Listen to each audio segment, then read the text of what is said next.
কে কে আপনারা এগুলো কোনো সময় খাইছেন? দেখেন তো এটা চিনতে পারেন কি না। এটা খাইছেন কোনো সময়? আমার মেয়ে রান্না করছে, বুঝছেন? বলুন তো এটা কি? যদি বলতে পারেন কমেন্টে বলে যাবেন।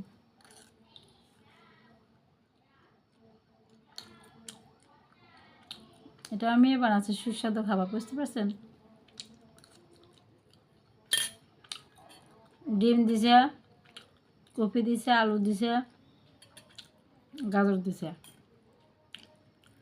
এটা ময়দা দিয়ে বানাচ্ছে লুডুস, বুঝছেন? লুডুস।